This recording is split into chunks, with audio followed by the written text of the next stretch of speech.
सुप्रभात बच्चों। आज हम आपको हिंदी की क्लास में आपका पाठ नंबर 8 प्यासा कौवा, ये कहानी है प्यासे कौवे की, ये पढ़ाएंगे। तो स्टार्ट करते हैं बेटा पढ़ना। किसी समय की बात है, रामनगर राज्य में बहुत वर्षों तक वर्षा न हुई। चारों ओर सूखा पड़ गया। किसी समय की बात है कि रामनगर राज्य जो है एक, वहाँ पर बहुत वर्षों तक वर्षा नहीं हो और वहाँ पर क्या हो गया, सूखा पड़ गया चारों तरफ। जब वर्षा नहीं होगी तो सूखा पड़ता है। पीने का पानी भी कठिनाई से मिल पाता था। तालाब पोखर सब सूख गए थे। इतना सूखा पड़ गया है कि पीने का पानी भी मुश्किल से मिल पाता था। तालाब और पोखर जो भी थे सब सूख गए थे। पानी के जो भी स्रोत थे वो सब सूख गए थे। एक कौवा बहुत प्यासा था। प्यास से व्याकुल होकर वह पानी की खोज में उड़ चला। एक कौवा बहुत प्यासा था, उसे बहुत प्यास लगी थी और वो पानी की खोज में वहाँ से बहुत व्याकुल यानी बेचैन होकर, प्यास से बेचैन होकर वो पानी की खोज में उड़ चला कि उड़कर देखता हूँ कहीं ना कहीं तो मेरे को पानी मिलेगा ही। उड़ते उड़ते वह यहाँ वहाँ दूर दूर तक गया, परंतु कहीं भी पानी न दिखाई दिया। उड़ते उड़ते वह यहाँ वहाँ, इधर से उधर, उधर से इधर, दूर दूर तक गया, लेकिन उसे कहीं भी पानी दिखाई नहीं दिया। प्यास से उसका कंठ सूख रहा था।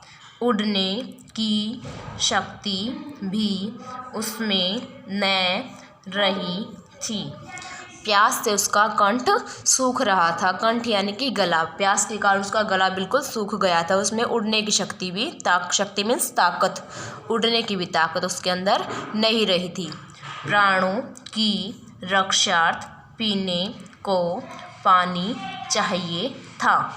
रक्षार्थ यानी कि रक्षा करने के लिए, अगर उसको जिंदा रहना था तो उसको पीने के लिए पानी की ज़रूरत थी। उसके ही समान कई अन्य पक्षी भी पानी की खोज में उड़ रहे थे, परंतु पानी खोजने में कोई भी सफल न हो पा रहा था। उसके ही समान कई अन्य पक्षी भी जो है पानी की खोज में इधर उधर उड़ रहे थे, लेकिन किसी को भी पानी नहीं मिल रहा था। उसे एक कुएं पर कुछ स्त्रियां पानी भरती हुई दिखाई दी। वह उस ओर उड़ लिया। उसे एक कुएं पर कुछ स्त्रियां पानी भरती हुई दिखाई दी और वो उस ओर उड़ लिया। उसने देखा कुएं के चारों ओर पानी गिरने से कुछ कीचड़ हो गई थी। गर्मी से बचने के लिए कुत्ते वहाँ लोट पोट हो रहे थे। उस कुएं के पास जब वो गया तो वहाँ पर उसने देखा कि पानी जो है, कुएं के चारों तरफ पानी गिरने से कीचड़ हो गई थी और उस कीचड़ में कुत्ते गर्मी से बचने के लिए लोट पोट हो रहे थे। उसने एक और बैठकर कीचड़ में भरे थोड़े से पानी में चोंच डुबाने की सोची, परंतु कुत्ते झपट कर उसकी ओर आए और उसे उड़ा दिया। उसने बैठकर वहाँ पर एक तरफ साइड में बैठकर सोचा कि यहाँ पर जो थोड़ा सा पानी है, मैं इस कीचड़ में से ही पानी को पीकर अपनी प्यास बुझा दूँ। लेकिन जब से उसने ये सोचा, वो बैठा नीचे तो कुत्ते उसकी तरफ झपट कर आए और कुत्तों ने भौंककर कौवे को उड़ा दिया। निराश कौवे की कुछ समझ में न आ रहा था। धूप भी बहुत तेज थी। उड़ते उड़ते वह एक बाग में पेड़ की डाल पर जा बैठा। निराश को, यानी कि उसको पानी नहीं मिला था, वो निराश हो गया, उसकी समझ में कुछ नहीं आ रहा था, धूप भी बहुत तेज हो गई थी और उड़ते उड़ते वह एक बाग में पेड़ की डाल पर जा बैठा। वहाँ उसने देखा समीप ही एक झोपड़ी थी। वहाँ उसने देखा समीप ही एक झोपड़ी थी जिसके एक और घड़ा रखा हुआ था। घड़ा यानी कि मटका, ठीक है। घड़ा मीनिंग का, घड़े का मतलब क्या होगा यहाँ पर, मटका। अवश्य ही उसमें पानी होगा, कोए ने सोचा और उस ओर उड़ लिया। वहाँ उसने देखा कि एक झोपड़ी थी और झोपड़ी के पास ही एक घड़ा रखा हुआ यानी मटका रखा हुआ था। तो कौवे ने क्या सोचा कि अगर मटका रखा है तो ज़रूर, अवश्य यानी कि ज़रूर इसमें पानी होगा, और वो मटके की तरफ उड़ लिया। घड़े के मुंह पर बैठकर उसने घड़े के भीतर झांका। घड़े में पानी तो था परंतु नीचे था, वहाँ तक उसकी चोंच नहीं पहुँच सकती थी। घड़े के मुंह के ऊपर बैठकर उसने देखा घड़े के अंदर, तो क्या पाया कि घड़े में पानी तो है लेकिन बहुत कम है, बहुत नीचे है, जिसके कारण उसकी चोंच पानी तक नहीं पहुँच सकती।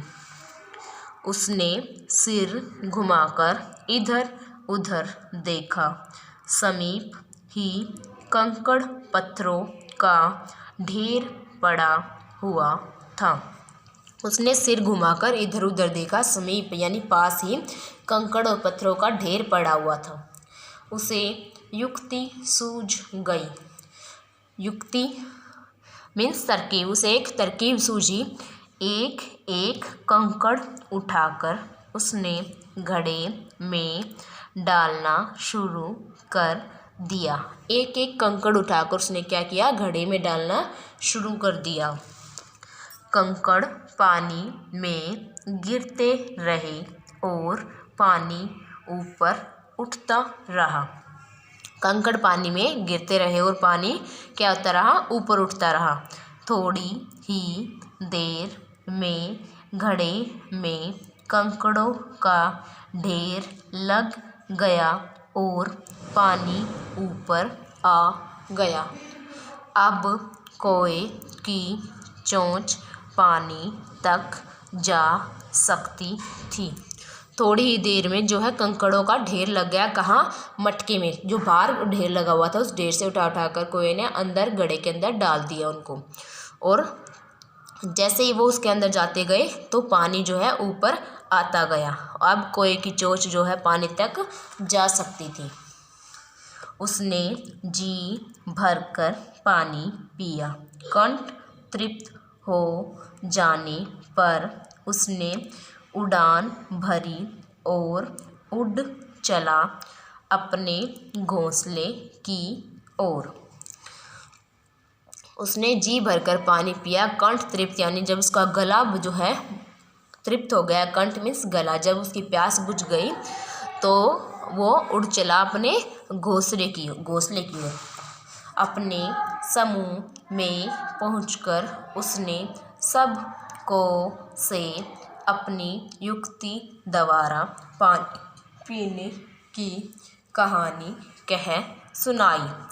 सभी कौवे मुक्त कंठ से उसकी प्रशंसा करने लगे। मुक्त कंठ का अर्थ होगा यहाँ पर दिल खोलकर, और प्रशंसा तारीफ। अपने समूह में पहुंचकर यानी जहाँ पर उसका घोंसला था तो वहाँ पर उसके और भी साथी रहते थे। उन साथियों के साथ जाकर उसने क्या क्या बताया कि मैंने इस तरीके से कंकड़ उस पत्थर में मटके में डाले, कंकड़ों को उठाकर इस तरीके से पानी ऊपर आकर तब पानी में पीकर आया हूँ। तो सभी कौवों ने दिल खोल कर यानी कि खूब सारी उसकी प्रशंसा की, तारीफ़ की। तो ये पाठ नंबर 8 आपको पढ़ना है।